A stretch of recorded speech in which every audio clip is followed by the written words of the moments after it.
نحمده ونصلي على رسوله الكريم. أما بعد فأعوذ بالله من الشيطان الرجيم. بسم الله الرحمن الرحيم. فإذا قرأت القرآن فاستعذ بالله من الشيطان الرجيم. إنه ليس له سلطان على الذين آمنوا وعلى ربهم يتوكلون. إنما سلطانه على الذين يتولونه والذين هم به مشركون. فَإِذَا قَرَأْتَ الْقُرْآنَ، پس جب آپ قرات کریں پڑھیں قرآن مجید کو، فَاسْتَعِذْ بِاللَّهِ مِنَ الشَّيْطَانِ الرَّجِيمِ، پس پناہ مانگ دیا کریں اللہ کی شیطان مردود کے شر سے۔ إِنَّهُ لَيْسَ لَهُ سُلْطَانٌ، بے شک اس شیطان کا کوئی غلبہ نہیں، علی الذین آمنوا، ان لوگوں پر جو ایمان لائے، وعلی ربہم یتوکلون، اور اپنے رب پر توکل کرتے ہیں۔ انما سلطانہ علی الذین یتولونہ، بے شک اس کا غلبہ تو ان لوگوں پر ہے جو اس سے دوستی کرتے ہیں، والذین هم بہ مشرکون، اور وہ لوگ جو اللہ کے ساتھ شرک کرنے والے ہوتے ہیں۔ سبحان ربک رب العزت عما یصفون، وسلام علی المرسلین، والحمد للہ رب العالمین۔ اللہم صل علی محمد وعلی آل محمد کما صلیت علی ابراہیم وعلى آل إبراهيم إنك حميد مجيد۔ اللهم بارك على محمد وعلى آل محمد كما باركت على إبراهيم وعلى آل إبراهيم إنك حميد مجيد۔ معزز سامعین، سورۃ النحل کا 13واں رکوع، آیات نمبر 98، 99 اور 100 آپ کے سامنے تلاوت کی ہیں۔ اللہ رب العزت ان کے مطابق صحیح بیان کی توفیق عطا فرمائے اور ہمیں قرآن و سنت پر عمل کرنے کی توفیق عطا فرمائے۔ گزشتہ سبق میں ہم نے پڑھا کہ اللہ کے وعدے کو دنیا کے مفاد کے لیے مت بیچو، کیونکہ دنیا کی ساری چیزیں جو تمہارے پاس ہیں ختم ہو جائیں گی، اللہ کے پاس جو چیزیں ہیں وہ باقی رہیں گی، اور جس نے صبر کیا اللہ اس کا اجر ضائع نہیں کرے گا۔ جو نیک اعمال کرے اس کو پاکیزہ زندگی عطا کی جائے گی۔ کیونکہ یہ ساری باتیں اور یہ سارے ارشادات ہمیں قرآن مجید سے پتہ چلے، اور شیطان ہمارا دشمن ہے، اور اس کی پوری کوشش ہوتی ہے کہ وہ انسان کو قرآن سے دور کرے۔ ہر دور میں شیطان نئے نئے راستے ایجاد کرتا ہے کہ لوگوں کو اللہ کی کتاب سے دور کیا جائے، کیونکہ انسان کی کامیابی کے لیے ضروری ہے کہ انسان اپنے محسن کو بھی پہچانے اور اپنے دشمن کو بھی پہچانے۔ اللہ سے بڑھ کر انسان کا کوئی محسن نہیں ہے۔ جو اللہ رب العزت انسان کا خالق و مالک ہے، اور جو ہر وقت یہ چاہتا ہے کہ میرا بندہ کامیاب ہو جائے اور ناکامی سے محفوظ ہو جائے۔ اور شیطان سے بڑھ کر انسان کا دشمن کوئی نہیں کہ جو ہر وقت یہ چاہتا ہے کہ انسان تباہ و برباد ہو جائے، نیست و نابود ہو جائے، ذلیل و رسوا ہو جائے، بلکہ اس نے تو عزم کیا اور اس عزم کا اظہار بھی کیا اللہ کے سامنے کہ لَأُغْوِيَنَّهُمْ أَجْمَعِينَ، کہ میں آدم کی ساری اولاد کو گمراہ کر کے چھوڑوں گا۔ ہے سب سے بڑا دشمن، عدو مبین، اور ہے اتنا خطرناک کہ نظر بھی نہیں آتا۔ انہ یراکم هو وقبیلہ من حیث لا ترونہم، اللہ فرماتے ہیں شیطان اور شیطان کا قبیلہ تمہیں دیکھتا ہے اور تم اس کو دیکھ نہیں سکتے، اتنا بڑا دشمن ہے، نظر کوئی نہیں آتا۔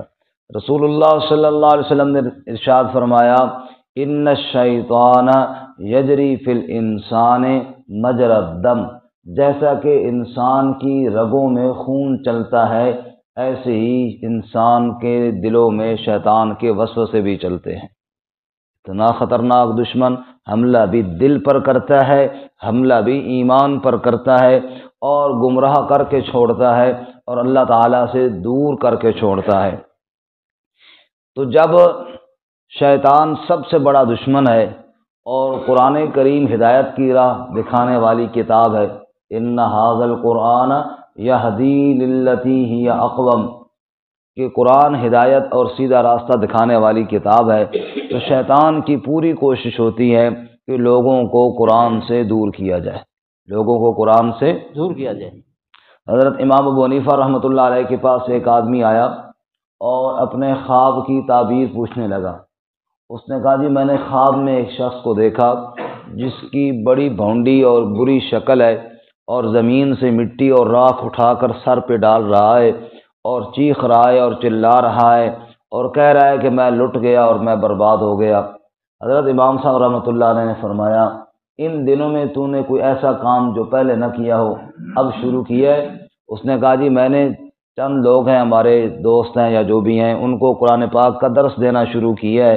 تو امام صاحب رحمۃ اللہ علیہ نے فرمایا کہ بس بات سمجھ میں آ گئی کہ جب تو نے قرآن کو لوگوں کے سامنے بیان کرنا شروع کیا تو یہ جو تجھے دکھائی دیا یہ شیطان تھا جو چیخ رہا تھا، کیونکہ جہاں پر اللہ کی تعلیمات لوگ سیکھنا شروع کر دیں وہاں سے شیطان کی چیخیں نکلتی ہیں، کیونکہ وہ سمجھتا ہے کہ اگر انہوں نے اللہ کی بات مان لی تو پھر میری بات تو نہیں مانیں گے، اگر اللہ کی بات سے دور رہے تب میرا بس ان کے اوپر چلے گا۔ امام صاحب نے فرمایا دھیان کرنا، جس طرح تو نے چیخیں نکلوائی ہیں نا وہ بھی پلٹ کر بدلہ لینے کی پوری کوشش کرے گا، اور اس کی پوری کوشش ہوگی کہ اس کتاب الہی سے تجھے دور کر دے۔ اور یہی شیطان کی بڑی کوشش ہوتی ہے، ہر دور کے اندر ہتھ کنڈے نئے نئے ہوتے ہیں لیکن مقصد ایک ہی ہوتا ہے کہ لوگ اللہ کی کتاب سے دور ہو جائیں۔ مکہ مکرمہ میں ایک شخص تھا، وہ نعوذ باللہ قصے گو لے آیا، قصے بیان کرنے والے، اور اسی طرح کنجریاں بلا لائیں اس نے ناچنے والی، اور وہ کہا کرتا تھا محمد صلی اللہ علیہ وسلم کے پاس کیوں جاتے ہو، میرے پاس آ جاؤ، اس سے اچھے قصے بیان ہو جائیں گے اور ساتھ ناچ بھی دیکھ لیں گے، نعوذ باللہ من ذالک۔ اس وقت یہ والا رواج تو تھا کوئی نہیں کہ کیبل لگی ہوئی ہو کہ وہاں پہ جناب بندہ ڈرامہ دیکھ رہے ہے، تو یہی چیزیں ہیں نا، اس وقت قصہ بیان کرنے والے تھے، اب کو جناب قصہ پریکٹیکل کر کے دکھانے والے ہیں۔ اس وقت یہ تھا کہ کنجریاں باقاعدہ بلائی جاتی تھیں، اب جناب ادھر سکرین پہ آ جاتی ہیں۔ تو اللہ کی کتاب سے دور کرنے کے لیے یہی چالیں بہت پہلے سے جاری ہیں، جب سے کتاب الہی نازل ہوئی تب سے جاری ہیں، آج بھی جاری ہیں۔ آپ دیکھ لیجئے اللہ کی کتاب کی طرف کتنے لوگ جمع ہوتے ہیں، درس قرآن کے لیے کتنے لوگ جمع ہوتے ہیں، اور فضولیات کے لیے کتنے لوگ جمع ہوتے ہیں۔ اللہ امت کو کتاب الہی کے ساتھ جڑنے کی توفیق عطا فرمائے۔ اب شیطان کی پوری کوشش کہ جناب کتاب الہی سے دور کیا جائے، اس لیے اللہ نے حکم دیا کہ جب بھی آپ قرآن مجید پڑھنے لگیں تو کہا کریں اعوذ باللہ من الشیطان الرجیم، اس شیطان مردود کی شر سے اللہ کی پناہ مانگا کریں، اور جب تم اللہ کی پناہ میں آ جاؤ گے پھر یہ تمہارا کچھ نہیں بگاڑ سکے گا۔ اللہ اکبر۔ شیطان ہمیں تو نظر نہیں آتا نا، لیکن اللہ کو تو نظر آتا ہے، ہم تو اس سے نہیں بچ سکتے لیکن اللہ تعالیٰ تو اس کو ذلیل کر سکتا ہے نا۔ اس لیے اللہ تعالیٰ سے پناہ مانگو شیطان کے شر سے۔ اور اس کی مثال ہمارے استاد جی یوں دیا کرتے تھے کہ جیسے ایک آدمی سویرے سویرے کسی کے ڈیرے پر گیا، دیہاتوں میں بڑے ڈیرے ہوتے ہیں اور ڈیروں کے اندر لوگوں نے کتے پال کے رکھے ہوتے ہیں چوکیداری کے لیے، اور رات کو وہ کھول دیتے ہیں، صبح سورج چڑھنے کے بعد باندھ دیتے ہیں۔ بندہ سویرے سویرے گیا تو جس سے ملنا تھا اس کے ڈیرے پر گیا تو اس کا کتا جو تھا کھلا ہوا تھا۔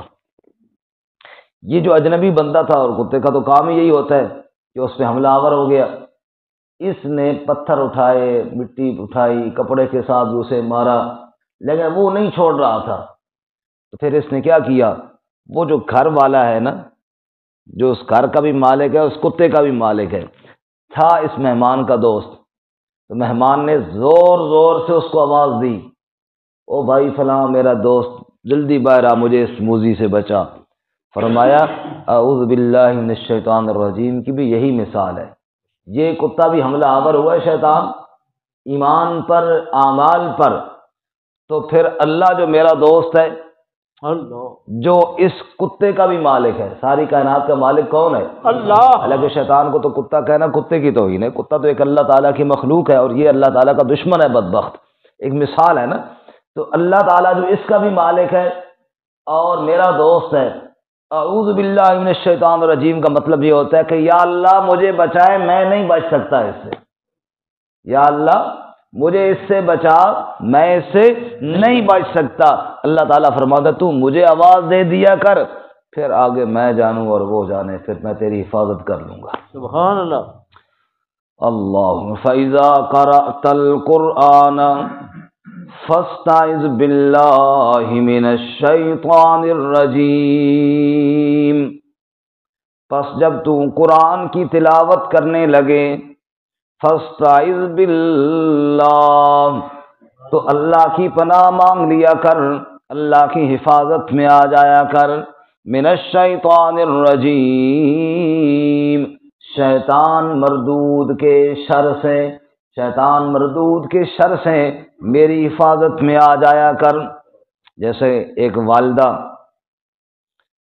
روٹی پکا رہی ہے، کچن میں کام کاج میں لگی ہوئی ہے، گلی سے آواز آئی لوگوں بچوں کا خیال کرنا، یہاں پہ باولے کتے آ گئے ہیں، حملہ آور ہو جائیں گے بچوں پر۔ ماں نے یہ آواز سنی تو وہ روٹی ادھر ہی رہی، وہ کچن کا کام جو ہو رہا تھا ادھر ہی رہا۔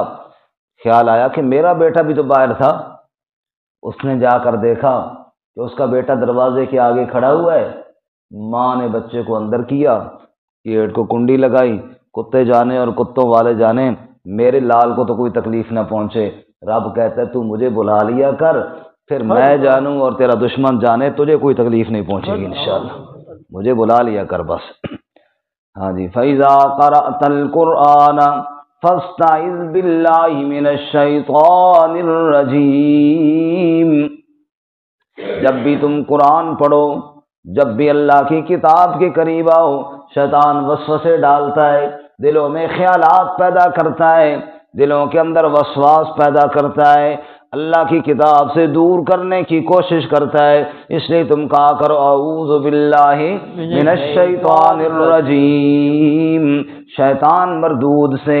اور شیطان کی صفت یہاں بھی ذکر کی ہے، رجیم، رجم جس بندے کو کیا جاتا ہے اس کا طریقہ یہ ہوتا ہے کہ نصف تک بندے کو نا گڑھا کھود کے اس میں کھڑا کیا جاتا ہے، پھر اس گڑھے کو بند کر دیا جاتا ہے تاکہ بندہ بھاگ نہ سکے، پھر اوپر سے اس کو پتھر مارے جاتے ہیں، ادھر سے بھی پتھر آ رہے ہیں، ادھر سے بھی آ رہے ہیں، ادھر سے بھی آ رہے ہیں، یہ ہوتا ہے رجم کرنا۔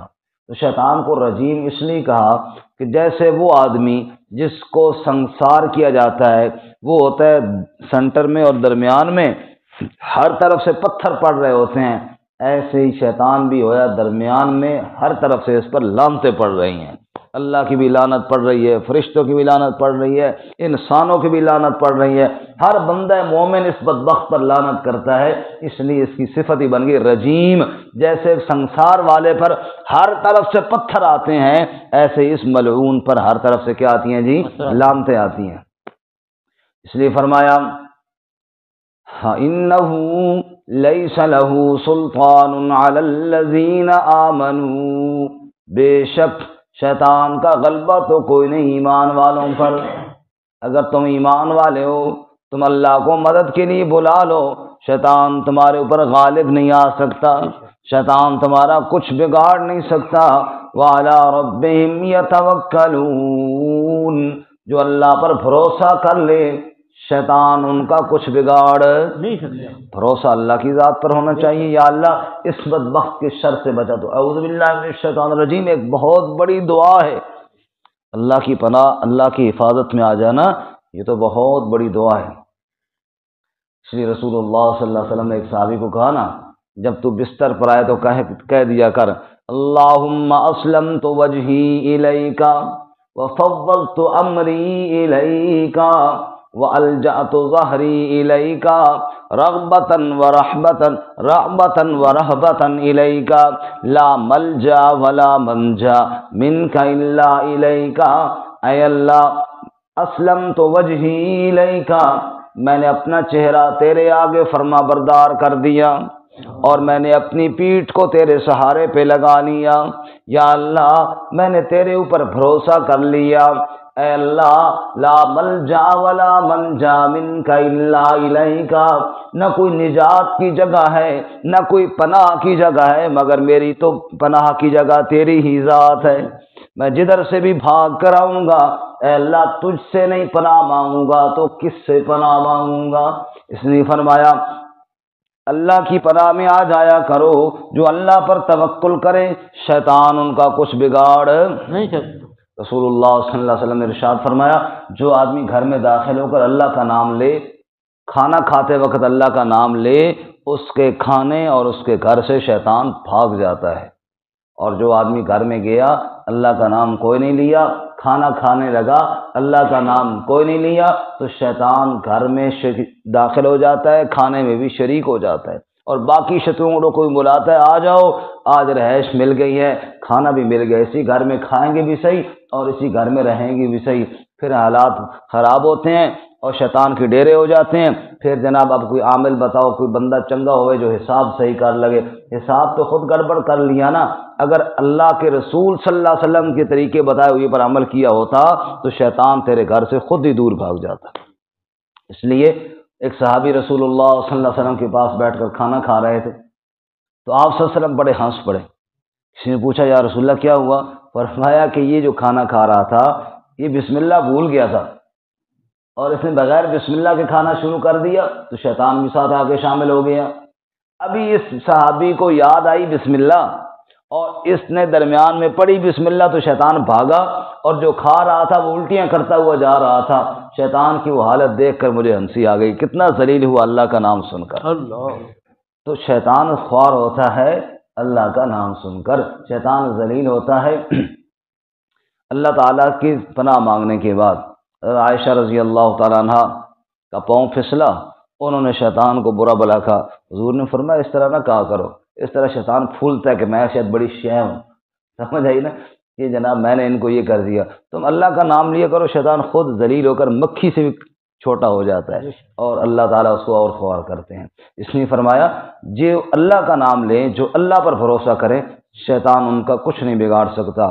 ہاں، انما سلطانہ علی الذین یتولونہ، بے شک شیطان اس کا غلبہ ان لوگوں پر ہوتا ہے جو خود شیطان سے دوستیاں لگاتے ہیں، جو اللہ کی دوستی چھوڑ کر شیطان سے دوستی لگاتے ہیں، پھر اللہ بھی شیطان کو غلبہ دے دیتا ہے ان کے اوپر، جیسا کہ 25ویں پارے میں وَمَن یعش عن ذکر الرحمن نقیض لہ شیطانا فہو لہ قرین، جو آدمی اللہ کی نصیحت سے، اللہ کے ذکر سے، قرآن سے منہ موڑے گا، شیطان اس کا گہرا دوست بن جائے گا، اور جب شیطان اس پر غلبہ پا لے گا پھر جناب اس سے ہر برائی کروائے گا۔